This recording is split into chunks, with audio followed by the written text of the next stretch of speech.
বন্ধুরা, আমি সাথে চ্যানেলে ওয়েলকাম ব্যাক। যারা নতুন আছো তারা পাশে থাকা বেল আইটিটা বাজিয়ে পাশে থেকো, যাতে আমার নতুন ভিডিও যাওয়ার সাথে সাথেই তোমাদের কাছে নোটিফিকেশান যায়। আর যারা পুরনো আছো তারা তো লাইক কমেন্ট শেয়ার অবশ্যই করবে। তো আজকের ব্লগটা এখান থেকে স্টার্ট, কেউ স্কিপ করবে না, সবাই দেখতে থাকো। আজকে হচ্ছে রবিবার, প্রতিদিনের মতো ফ্রেশ হয়ে বাইরের কাজকর্ম করে ঘরে চলে এসেছি। তো আজকে হচ্ছে শিবরাত্রি। তো শিবরাত্রি মানেই তো উপোস রয়েছি। রান্নাবান্নার সেই ঝামেলাটা নেই, কারণ বেশি রান্নাবান্না করবো না। তারপরে নিরামিষ খাওয়া দাওয়া, কারণ কি তোমার বাড়িতে একটা মানে বাড়ির লোক পুজো করব, আর সেখানে আঁশ ফাঁস খাওয়াটা ঠিক জিনিস না। সেই জন্য একদম নিরামিষ করব। এবং এখন ছেলে বলছে ছেলেও করবে, তো ভালো কথা, তাহলে শুধু কর্তার মতোই রান্নাবান্না আছে, মানে অতটা ঝামেলা নেই রান্নার।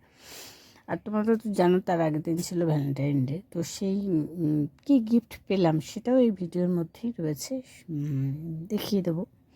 দেখো গিফটটা কী দাম, কত দাম সেটা ম্যাটার করে না, মানে হচ্ছে যে গিফটটা দিয়েছে, মনে করে দিয়েছে, এটাই সব থেকে বড়ো পাওনা, তাই না? দেখো যাদের যাদের হেভি হেভি ব্যাপার তাদের তো হেভি হেভি ব্যাপার না, আমাদের মতো ঘরে তো মনে করাটাই ব্যাপার, যে মনে করে কেউ কিছু দিয়েছে, সে একটা লজেন্স হোক, একটা ক্যাডবেরি হোক, একটা ফুল হোক, সেটা ব্যাপার না। আর এখন তো সোশ্যাল মিডিয়া মানে সবাই জানে, আগে এইসবগুলো চল ছিল না। মানে ভাবতে এই কয়েক বছর চলছে এগুলো। নইলে তো সরস্বতী পুজোটাই আমরা মানতাম, যে সরস্বতী পুজোর দিন বাচ্চা কাচ্চা সব বেরোতো প্রেমিক প্রেমিকা নিয়ে, সেরকম ছিল। তো এখন হয়ে গেছে। সব থেকে বড়ো কথা, তারপরেও মানা যেত ভ্যালেন্টাইন ডেটা। কিন্তু এই যে আমাদের সেনা 40 জন সেনা শহীদ হয়ে গেল, সেইটা থেকে আর মনে হয় না যে ভ্যালেন্টাইন ডে সেইভাবে সেলিব্রেট করি, বা অনেকেই করে না। মানে যতজন আমি দেখলাম সোশ্যাল মিডিয়া, বেশিরভাগ ছেলেপুলে এখনকার জেনারেশনে জিজ্ঞেস করছে, দেখো সেখানেও থাক পড়ানো থাক সেটা প্রশ্ন না, জিজ্ঞেস করছে, সবাই বলছে, কিছু মানুষ বলছে আজকে ভ্যালেন্টাইন ডে, কিছু মানুষ বলছে ব্ল্যাক ডে। তো সত্যিই তাই, ব্ল্যাক ডেই মানানো উচিত। এটাই সত্যি যে আজকে আমরা নিঃশ্বাস নিচ্ছি শান্তিতে, বাইরে বেরোচ্ছি শান্তিতে, শুধুমাত্র তো তাদের জন্য। আর তাদের জন্য একটা দিন পালন করব না, বা মনে রাখবো না, ভুলে যাব, সেটা তো ঠিক জিনিস না, তাই না?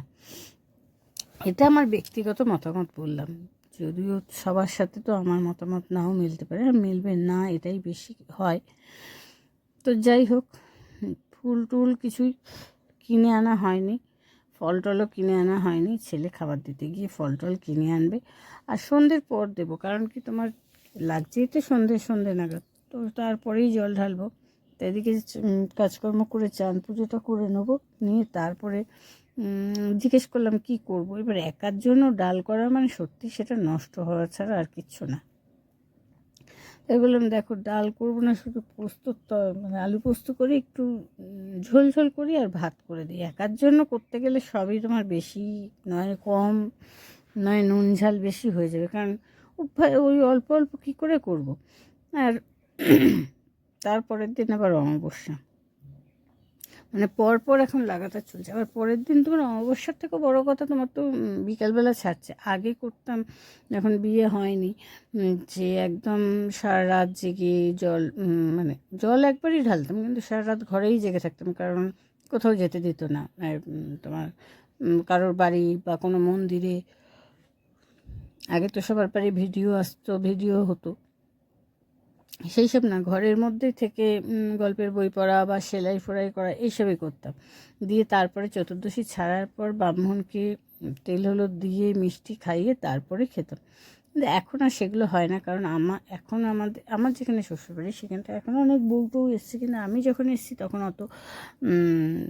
অত বাড়ির বউরা, মানে শাশুড়ি কাকিমা, এরকম জাতীয়, এরা কেউ অত শিবরাত্রি করে না।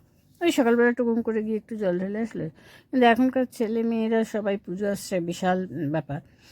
তো তখন থেকে আমি করে কি ওই চতুর্দশী পড়ার পরে জল দিয়ে আসি, তারপরে একটু যা হোক কিছু মিষ্টি মিষ্টি খেয়ে থাকি, পরের দিন চান ধান করে একদম নিরামিষ ময়দা টয়দা খাই, তারপরে তোমার চতুর্দশী ছাড়ার পরে অন্ন খাই। তো সেরকমই আজকেও তাই করব, কারণ কি আলাদা তো আর করব না। এবার এখন ওই আমাদের যে মন্দিরটা আছে, এখন অনেকে জাগে, সারা রাত জাগে, 4 প্রহরে 4 বার পুজো হয়। কিন্তু কি বলো তো, এত দিন করিনি। আর এখন নতুন করে গিয়ে করার দেখো, যেটা ধরে আছে ওই অবধি ওটাই ঠিক আছে, তারপরে নতুন করে ধরে কিছু করার মানে করিনি। তো ওই জন্যই ওই 1 প্রহর মানে পড়ার পরে, চতুর্দশী পড়ার পরেই জল ঢেলে আসবো। তারপরে মিষ্টি টিষ্টি খেয়ে কিছু থেকে যাব, পরের দিন সকালে দেখা যাবে। তো আজকে তো গাঁদা ফুলও ছিল না, সব হলুদ হলুদ, ভালোই লাগছে বেশ। এই ফুলগুলো কী বলো তো, এমনি সবই ভালো, কিন্তু একটু পরেই নরম হয়ে যাবে, না একদম বন্ধ হয়ে যায়। তো এদিকে দেখো, ছোট্ট হাঁড়ি, কাঠেও যায়নি, কি 1 মুঠো চালের জন্য কাঠে যাব। আর এদিকে কাঁচের চুড়িগুলো পরে যাচ্ছিলাম, বিরক্তিই লাগছিল, মানে ঠিক পছন্দ না, যা পরতে গিয়েছিলাম সেই জিনিস ছিল না। তো দুদিন একদম না পরলে আবার কি বলে, সেই জন্য ওই পরেছিলাম, তারপরে খুলে দিয়েছি। মাথা টাথা ঘষলাম। এখন তোমার ভাত টাত করি, ভাত করব, আর ওই তো বললাম পোস্ত আলুর তরকারি করব। আর সব থেকে বড়ো কথা কী বলো তো, মন মেজাজটাই ভালো নেই, কেন জানি না। এক সময় আমার হয় যে মুড অফ হয়ে যায়, ভালো মানে ভালো মন্দ সব মিলিয়ে কেন যেন হয়, আবার কিছুদিন পর ঠিক হয়ে যায়। আর সব থেকে বড়ো কথা, একটা চিন্তা তো রয়েইছে, যে কষ্ট করে পেটটা দাঁড় করানো, সেই চিন্তাটা তো রয়েছে। তারপরে আমার সোনার টুকরো ছেলে, তার তো পড়াশোনার নাম নেই, সারাক্ষণ ফোন, নয় খেলা নয় ঘুম, এবারে আর তার জীবনে কিচ্ছু নেই। সব স্কুলে পরীক্ষা শুরু হয়ে গেছে, ওদের এখনও পরীক্ষাই শুরু হয়নি, বলেও নি। প্রজেক্ট 2খানা না 3খানা নিয়েছে, এখনও নেয়নি, মানে সব দিক দিয়ে একদম প্যাকড আপ হয়ে আছি, মাথাটায় প্যাকড আপ হয়ে গেছে চিন্তায়। তো এই দেখো, ভাত তো হয়ে গেছে, উপর দিয়ে দিয়েছি, এদিকে পোস্তটাও হয়ে যাওয়ার মতো হয়েছে, এবার বন্ধ করে দিলাম। এবার একটুখানি এইদিকে দেখো, ঠাকুরের বাসনগুলো বের করে নিয়েছি, মেজে টেজে নেবো। এই দেখো, আমি রেডি হয়ে গেছি। ঘরের বাবাকে আগে চান করালাম, তারপরে মন্দিরে যাবো। এই শাড়িটা শাশুড়ি দিয়েছিল, বড়, বিশাল মোটা, বিশাল বড়, লেন্থটা বড়। তো এদিকে দেখো, বাবাকে চান করিয়ে তাইয়ে আর গোপালকে তো শুয়ে দিচ্ছি, আর এই আমার গিফট। তো সবাই ভালো থেকো, সুস্থ থেকো, ভালো রেখো, একে অপরের পাশে থেকো। আমার গিফটটা কেমন হয়েছে অবশ্যই জানিও। তো একে অপরের সবে সত্যি সত্যি পাশে থেকো, সবাই সবার ভিডিও দেখো, লাইক কমেন্ট করো। তো চলো, টাটা।